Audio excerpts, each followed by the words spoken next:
What happened to a popular political figure, Raila Odinga, who was recently announced dead? He was seen walking as part of his recovery with a bodyguard right behind him.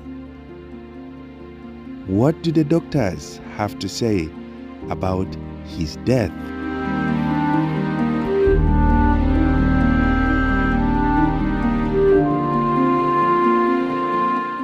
So we are very sorry to inform that he is no more with us, and our very sincere condolence and prayers for his family and for the Kenyan people.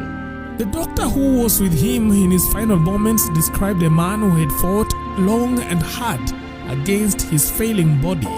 Raila Odinga, she said, had been battling diabetes and kidney complications compounded by deep vein thrombosis in one leg. In the end, it was a struggle even his unyielding spirit couldn't overcome. Take a listen.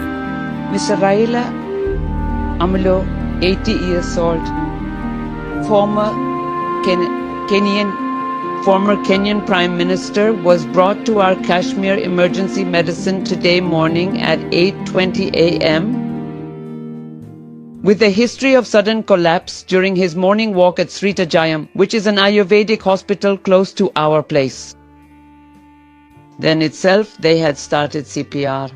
That is cardiorespiratory resuscitation. And he was brought with a CPR, active CPR. His doctor and security were with him. And we continued CPR and did emergency intubation, that is putting a tube in the respiratory system trachea, and continued CPR along with other resuscitative measures. Initially there was no pulse or BP recordable, even palpation-wise. So after doing intubation with continued CPR, we shifted the patient to our ICU with all the staff and the facilities.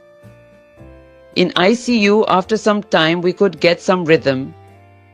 On the monitor, it showed ST elevation in the ECG leads, in the angiolids. Plus, we could see regional wall motion abnormalities, that is reduced movement of one artery territory, that is LLA territory. There was hypokinesia. This means there is less movement in that area.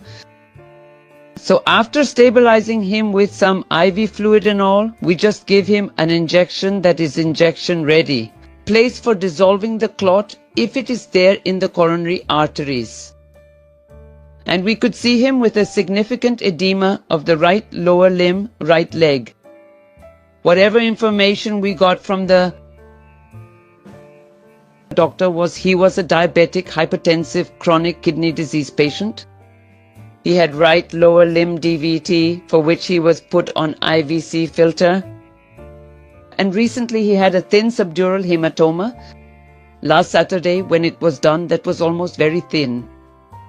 And neurosurgeon was the doctor who was with us in the ICU and who followed the patient accommodated the patient from Sridarayam.